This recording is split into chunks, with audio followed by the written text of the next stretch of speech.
The Yak38 forger. Now, this is care of nationalinterest.org. I'm quoting an article by Mark Episkopos. One of the most innovative fighters of its time, the Yak-38, NATO reporting name Forger, was meant to mark a new chapter in Soviet naval doctrine. Instead, it succeeded in only exposing the crippling limitations of early VTOL aircraft technology. In the decades following the Second World War, Soviet naval strategists took an increasing interest in aircraft carriers as a tool of maritime power projection and forward deployment. But the Soviet Union, much unlike its US counterpart, was a land power, and as such the Soviet Navy was unwilling to commit to a heavy-class aircraft carrier with a properly elongated flight deck. The Soviets were less interested in single-purpose aircraft carriers than they were in a kind of hybrid class between a carrier and a battleship.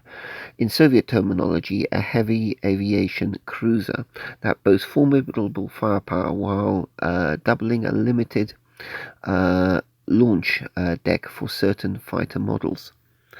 Soviet strategists watched with keen interest as the British debuted the Hawker Siddeley P-1127, the first fighter capable of landing and taking off vertically in 1960. The Soviet Navy promptly concluded that vertical takeoff and landing VTOL technology was the ideal complement to their vision of a heavy cruiser, and so the Soviet aviation industry got to work on a VTOL fighter. The first attempt spawned the Yak-38 experimental fighter, powered by four R-27 turbojet engines and equipped with vector thrust rear novels. It took 5 years and 4 prototypes to incorporate a functional thrust vectoring system that supported reliable takeoff action. The research and development experience of the Yak-38 finally led in 1967 to the introduction of the Yak-38, a serially produced VTOL strike fighter designed for a fully compatibility with the new Soviet Kiev aviation cruiser. A remarkable showcase of ambitious aircraft engineering, the Yak-38's VTOL capability stems from one Soyuz R-28 engine and two Rybitsky RD-36 lift engines. Though the VTOL system generally worked, the jump jet integration made the Yak-38 notoriously difficult to operate and virtually impossible to master even by veteran pilots. Outside of a higher chance of operator error, the mechanical failure of either of the two jets would cause the fighter to spin out of control. Testing runs during the Soviet occupation of Afghanistan discovered that the fighter produced a massive cloud of dirt, dust, and debris on takeoff on certain surfaces, not only threatening to clog up the engine, but posing a potential hazard to personnel in its vicinity. It didn't help that the Yak-38's smart ejection mechanism meant to protect the pilot by automatically ejecting their seat if the aircraft rolls past 60 degrees when in hover mode, was prone to accidental triggers. Even setting aside these reliability problems, the Yak-38's performance as a fighter was underwhelming. The first Yak-38 variant had an ideal range of no more than 320 kilometers, seriously constraining its viability as a tool for Soviet naval power projection. Its lack of a radar and anemic weapons loadout of just 4 hardpoints, particularly fitted with Kh-23 air-to-surface and R-60 air-to-air missiles, cast its usefulness as an attack aircraft into doubt. Unlike the prolific British Sea Harrier, which entered service in 1968, the Yak lacked the payload and armament potential to play a meaningful battle role in most scenarios.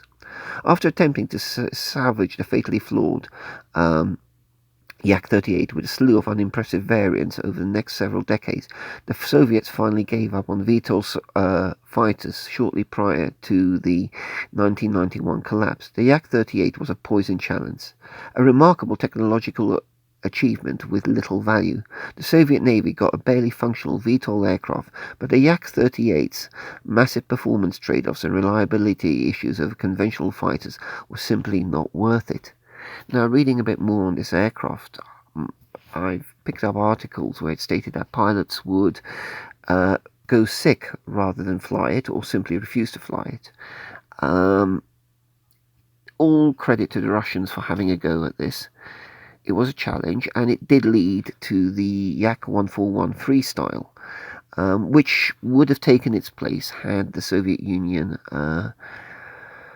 kept going as such. And it's a bit of a shame that that was a project that didn't yield a combat type. So here we have the background, and now we'll go on to the unboxing vid. Right, unboxing of the Kangnam Yak38, NATO codename Forger. I'm about to build this kit, as I've just finished a cam of KA226. It took me way too long to build, and I just needed and really battered my mojo, so I'm building this as a mojo recovery project. It breaks a lot of rules for me. I've already got a Yak38 on the shelf. It's not the two-seater variant, so there's a lot of factors here that I don't need to build this kit for the collection. I'm building it because I just want to build something light and that I think will not necessarily fall together, but just be an easier build than the fun would have came off with the 226. So Kangnam, honestly don't know much about them. Haven't looked them up online. It's just one of those kits that I find at the model shows and or shop or wherever, and yeah, you get it. It's I don't worry about make. I'm not a as you guys know, I'm not a Tamigawa chaser. I don't say, oh, it's not got that label, you can't build it and crap like that. So I've had this kit on the shelf for ages, and it's sort of just yelling out as being a comfortable build. I haven't even, and it's been on the shelf, I'd say, must have been for a good few years now. So let's open this up.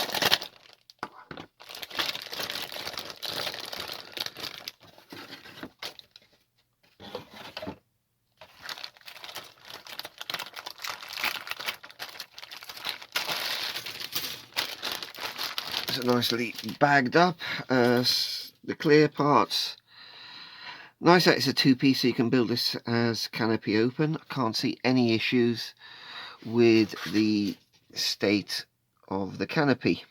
Looks perfectly clear, and the lines don't seem too soft, so it should be not too bad to mask up. Might need a little bit of attention.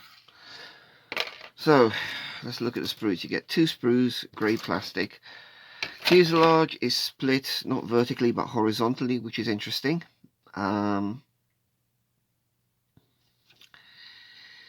You've got a reasonable mix of ordnance on this, which is quite nice, and reasonable detail. It is quite heavily engraved panel lines.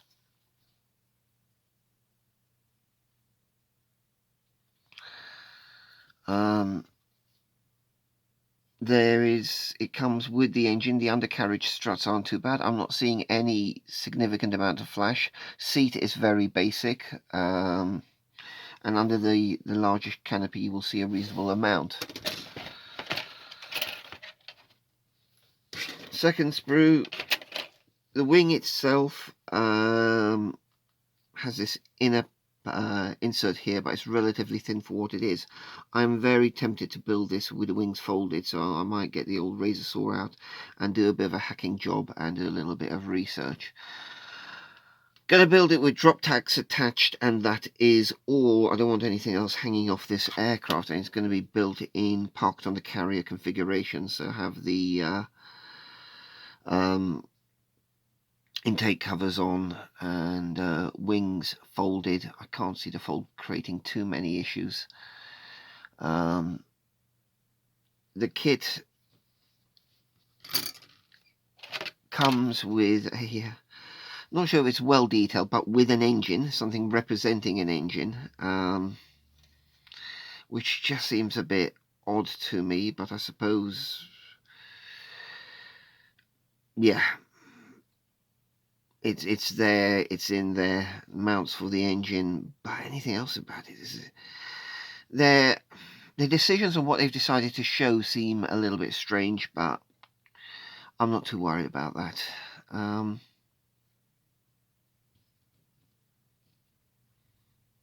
Honestly, well, I don't expect fit to be brilliant. And you can see sink marks on here. Neither do I see this creating too much by way of major issues.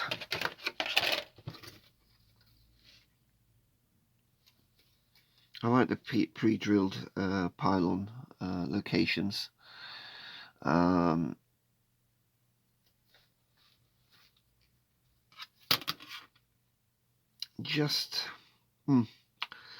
I can't see this presenting any particularly unpleasant surprises. Again, they put the fan on the engines, even though the intake is blanked off. It's yeah, okay.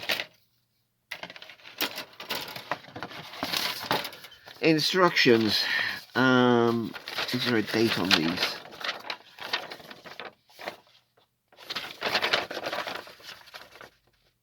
Not that I can see. So, bit of info about the aircraft. Simple enough to view.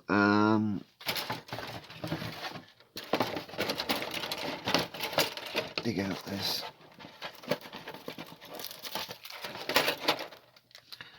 Markings are for one aircraft with a rather basic stencil set. There's quite a bit white in these stencils, so I'm not sure how that's going to carry. And it seems that the board number is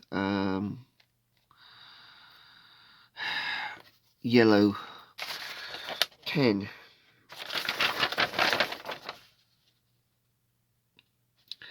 So the cockpit, very, very basic indeed. I'm not even sure that there's an instrument panel on this thing. I'll probably have some spare decals will be able to do something to give an indication of an instrument panel. Very basic cockpit indeed. Seat and control column, and that's about it. No side panels. So those kind of bits and pieces you're going to have to scratch build, which isn't a major issue.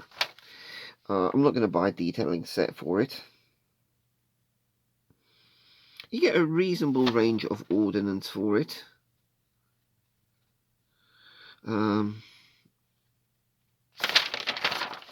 That's it. Nothing too dramatic. Oh, that's going to cause too many issues.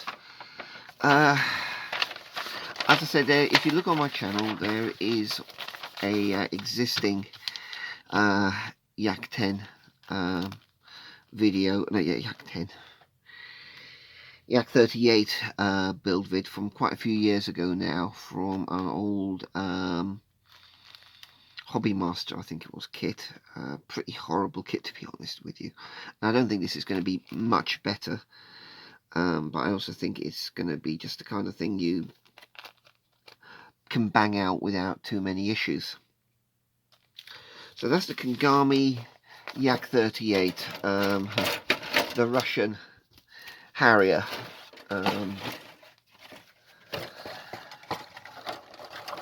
Show you the boxes.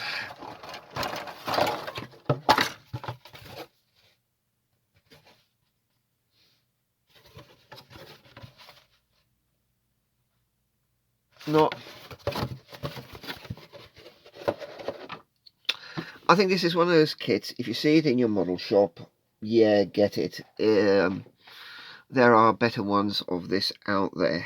And I think it's probably got a whole raft of issues as well. But it looks Yak 38-ish enough for me for this next project. Nice simple colour scheme as well. So this is what's coming next.